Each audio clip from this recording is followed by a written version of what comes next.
When you get deeper and deeper into the backrooms, things undoubtedly get weird, freaky, and more dangerous. The entities get crazier, the levels get crazier, the effects from the levels get crazier, and the object of today's video is just that. If you find yourself walking in the backrooms and the texture around you disappears and it turns into this pixelated checkered area, you need to run for your life. Because today, I'm going to be talking about Backrooms level 767, aka the checkspace. Stick around if that sounds cool. This one's awesome. Really think you're going to enjoy it. Without further ado, let's go ahead and get into it, shall we?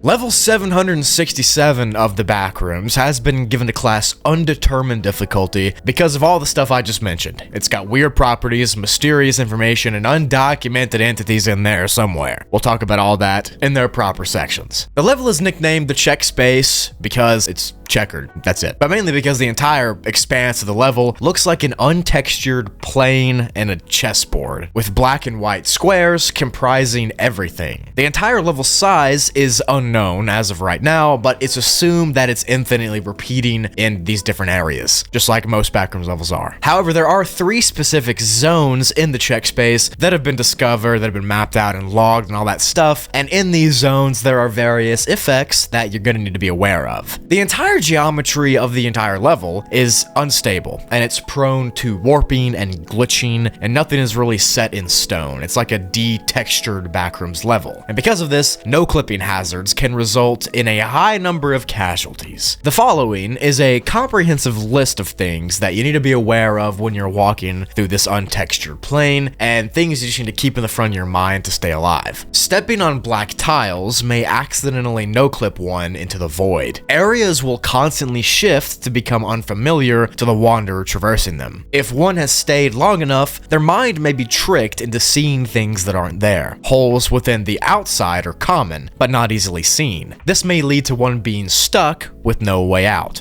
Formation in the shape of spikes in the outside are common and could be lethal if one is not careful enough. Furthermore, they may appear at the bottom of holes. That's like the main list of things that you need to kind of think of and avoid while walking around. They're pretty self-explanatory, but you wouldn't know them if I didn't just tell you about them. So if you don't follow those rules and guidelines, you probably are gonna die, frankly.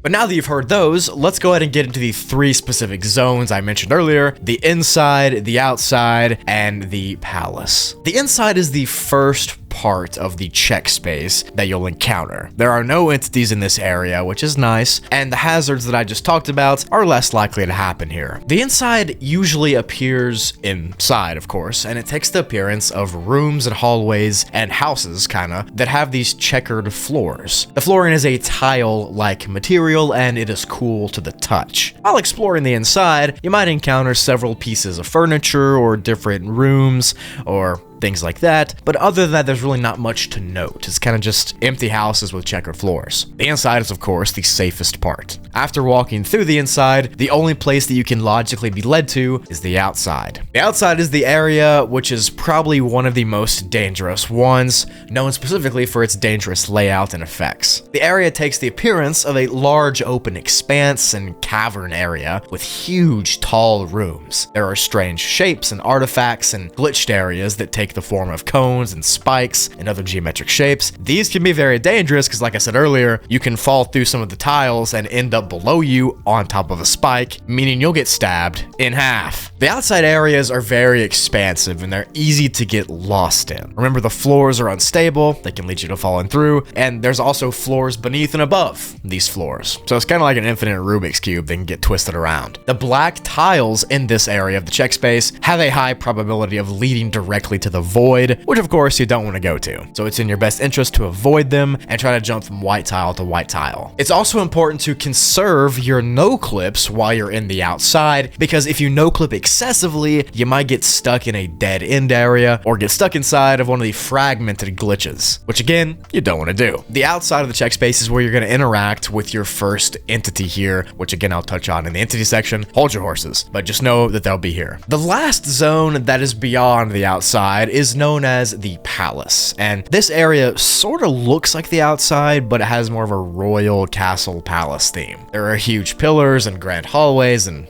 throne rooms and yada yada yada. And the majority of the entities that call the checkspace home live here. The main area of note in the palace is the throne room, and this is the main focal point of the entire level. It is where the king and the queen entities reside. As you can tell, the entire level is kind of chess themed and chess based, and not just with the layout and with the entities, but also with how you have to play your cards, so to speak, to survive. You know, the different parts of the floor could have you fallen through or have you, incinerated or something, so it's important that you jump to the right check spaces. That way you can get through alive. You have to think what you're doing, just like when you're playing chess in real life. You have to think of your next move. The same goes for here. But anyways, the inside, the outside, and the palace are all the places that you can explore while visiting, and all of them are subject to the effects that I mentioned earlier. Take your time, don't rush, think through your emotions, and you should be okay, unless you're not. Don't blame me if you die.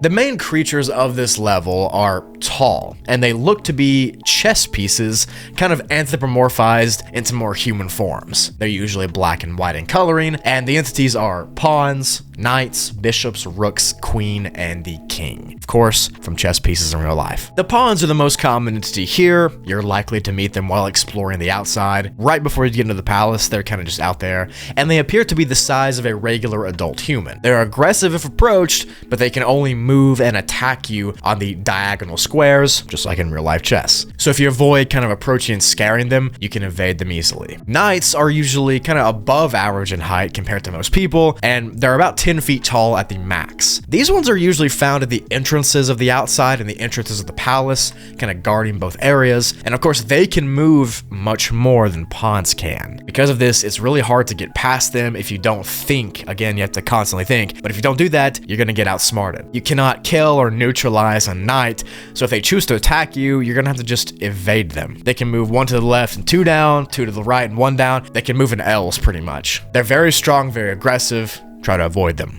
Bishops can reach heights of around 9 feet tall, and they're only found inside the palace of this level. And again, just like in real life chess, they can move in any direction diagonally. They're less aggressive, but if you encounter them, they can still squish you to death. Rooks are the tallest, largest, most formidable versions of these creatures. They stand at about 15 feet tall, and they're pretty much death traps. They can move left, right, up, down, as far as they want in any direction except diagonal, and they can make up ground really fast. They're aggressive. They are rare though, which is nice, but again, they're gonna try to squish you and checkmate you as soon as they see you. All of the entities can move every 1 to 5-ish seconds, depending on which one you're talking about, and that can give you just enough time to make your own move to survive or make your own move to die. You pretty much just have to have a knowledge of how chess works in order to survive jumping around the different tiles here. Now, the king and the queen are the last 2 creatures, of course, and I'll explain those now. The king is the least dangerous entity in this level, kind of just chills in the throne room. He can only move 1 piece at a time, but the reason it's dangerous to go to him is because the queen is right next to him. And of course, the queen is the most powerful entity in chess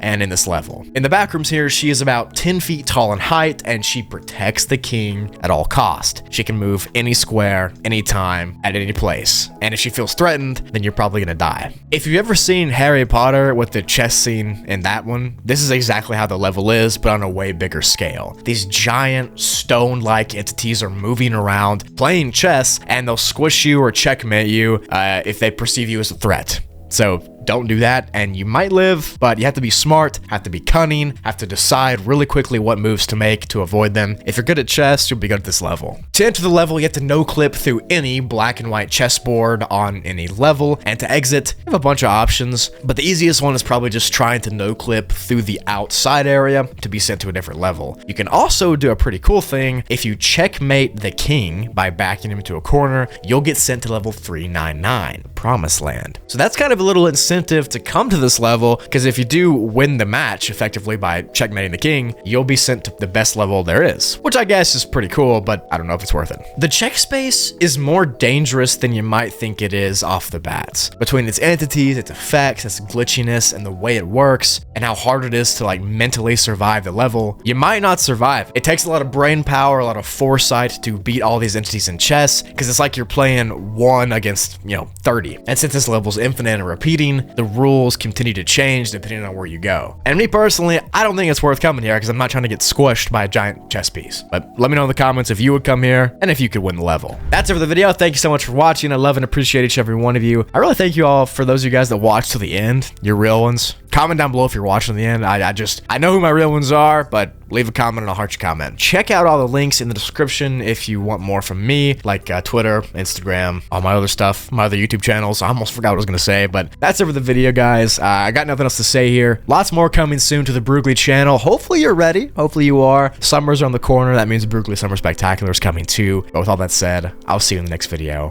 Bye-bye.